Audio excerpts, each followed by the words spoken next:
আসসালামু আলাইকুম এভরিওয়ান, সবাই কেমন আছেন? আশা করি ভালো আছেন। তো আজকে গরুর মাংসের এমন একটা রেসিপি দেখাবো, যে রেসিপি আমার আগেকার দিনের মা চাচিরা রান্না করতো অল্প মশলা দিয়ে, কিন্তু অনেক মজার একটা তরকারি। এই যে দেখেন, আলু আর ঝোল দিয়ে এত মজার একটা তরকারি, এটা অনেক আগে মা চাচিরা রান্না করতো। তাও কীভাবে রান্না করতে চলেন দেখাই। প্রথমে আমি এখানে মাংস নিয়ে নিয়েছি 1 কেজি পরিমাণে। তারপরে এখানে পেঁয়াজ দিয়ে দিছি। তো ওনারা, আমি সবসময় দেখছি যে আমার মারা চাচিরা ওনারা সানজায় এই তরকারিটা রান্না করতো।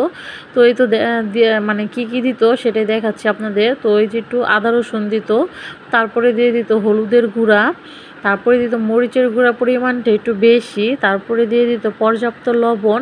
তাদের এই রেসিপিটা কিন্তু অনেক মজা খেতে। তো তারপরে দিয়ে দিল গোটা তেজপাতা, এলাচ, দারচিনি, এগুলো সব একসাথে। তারপরে সয়াবিন তেল দেওয়ার পরে হাতের সাহায্যে ভালো করে মাখায় নেবে। তো আমি এখনও বাসায় গেলে প্রায় সময় আমার মাকে দেখি এমন করে রান্না করতে। আর এই মাংসর তরকারিটা কেন জানি খেতে আমার কাছে বেশ ভালো লাগে। এমনি কষায় রান্না করলেও ভালো লাগে, কিন্তু এই সানজায় এভাবে করে রান্না করলেও কিন্তু অনেক মজা লাগে। তো এটা কিছুক্ষণ হাতের সাহায্যে ভালো করে মানে মাখায়া তারপরে কিছুক্ষণ এটা রেখে দিবে 10-15 মিনিট পর। তারপর এটাকে চুলায় বসায় দেব। তো তাদের স্টাইলে আজকে রান্নাটা শুরু করে দিলাম। এমনিতে তো সবাই আপনাদের মন মতো করে মাংস রান্না করে খান। আপনারা চাইলে এভাবে করে বিফ, তারপর আপনার মাটন এভাবে করে রান্না করে খেতে পারেন। আর এদিকে আমি অনেক পরিমাণ আলু নিছি। এই রান্নাটাতে প্রচুর আলু ইউজ করে। আর অল্প একটু জিরা আর অল্প একটু গরম মশলা নিছি বাটার জন্য। তো শিলপাটাতে এই মশলাটা মাস্ট ইউজ করে আমার মা চাচিরা। তো এই কারণে আমিও নিছি। দেখেন, মশলা কিন্তু আমি বেশি দিইনি। যে মা এটা চুলাতে বসায় দিছি। যে মা আগে দারচিনি, এলাচ, গরম মশলা, বাটা, জায়ফল, যদিক টদিক এগুলো এখন দেয়। আমি যতটা দেখি মাংসতে প্রায় প্রত্যেকজনই দেওয়ার চেষ্টা করে প্রত্যেকটা ভিডিওতে। কিন্তু আমার যে আগেকার দিনে মা চাচিরা ছিল তারা কিন্তু এগুলো ইউজ করতো না। সামান্য জিরা, একটু গরম মশলা, তেজপাতা দিয়ে সুন্দর মাংস রান্না করতো। তো যাই হোক, এখানে মাংসটা পাতিলাতে বসানোর পরপরই এই যে থেকে মাংস থেকে পানি উঠছে। আর এই পানি থেকে মাংসটা ভালো করে ভাজা করে কষায় নিতেছি আমি। আর আলগা কোনো পানি দেই নাই। তো এটাকে ভালো করে মানে ভাজা করে কষা নেব। আর এই যে জিরা বাটাটা দিয়ে দিলাম এখানে। আর জিরা কিন্তু আমি অনেকটা নেই, অল্প একটু নিছি। এখন মাংসটা সিদ্ধ হওয়ার জন্য আমি প্রেশার কুকারে দিয়ে দিতেছি, কারণ দুপুর হয়ে গেছে অনেক। আমি আজকে রান্নাটা দেরি করে বসাইছি। আর অল্প পরিমাণ একটু ঝোল দিয়ে দিলাম, মানে পানি দিয়ে দিলাম সিদ্ধ হওয়ার জন্য। তো এখানে আমি বেশি সিটি দিব না, 3টা সিটি দিয়ে দেবো। তো প্রেশার কুকারে আমি এখানে বসাই দিছি। এই যে সিটি এসে পড়ছে। তো এখন নামায় নেব। নামায় আমি আরেকটা পাতিলাতে ঢাইলা নেব। দেখেন কি সুন্দর কালার আসছে, আর তেল কি পরিমাণ উঠছে মাংস থেকে। আমি কিন্তু অত তেল দেই নাই।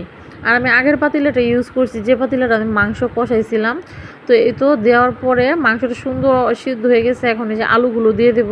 আলুগুলো দিয়ে বেশিক্ষণ না, 10 মিনিট এটাকে মানে ঢেকে একটু বলক দিলে আলুটা সুন্দর সিদ্ধ হয়ে যাবে। তো মাংসের কালারটাই কিন্তু দেখতে দেখা যাচ্ছে কতটা লোভনীয় হয়েছে, আর কতটা কালারটা সুন্দর আসছে। তো এই মাংসটা তরকারিটা রান্না করলে না খেতে বেশ ভালো লাগে এভাবে করে রান্না করলে। এই যে তো এই যে এখানে আমি কিছুটা গোটা কাঁচামরিচ ভেঙে দিয়ে দিব।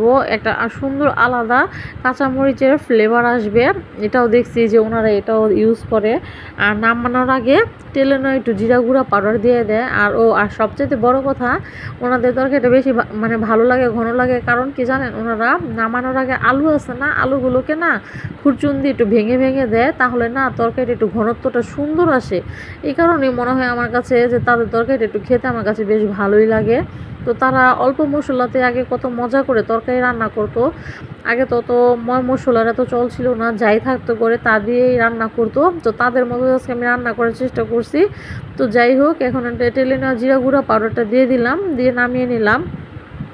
আর এদিকে মাংসটা রান্না আমার শেষ। তো এই যে নামিয়ে নিচ্ছি আমি। এই যে দেখেন মাংসটা রান্না কতটা লোভনীয় হয়েছে। তো এভাবে চাইলে আপনারা মাস্ট একদিন মাটন কিংবা বিফ রান্না করে খেয়ে দেখতে পারেন। চিকেনটা আমি এভাবে এখন তৈরি খাইনি, কিন্তু আপনারা মাস্ট আর কিংবা বিফ দিয়ে ট্রাই করবেন। তো এখন খাওয়ার পালা। তো চলেন, এখানে ভাত নিয়ে নিচ্ছি আমি কিন্তু পোলাও রান্না করছি, কিন্তু আমার পোলাও দিয়ে ভালো লাগে না কেন জানি।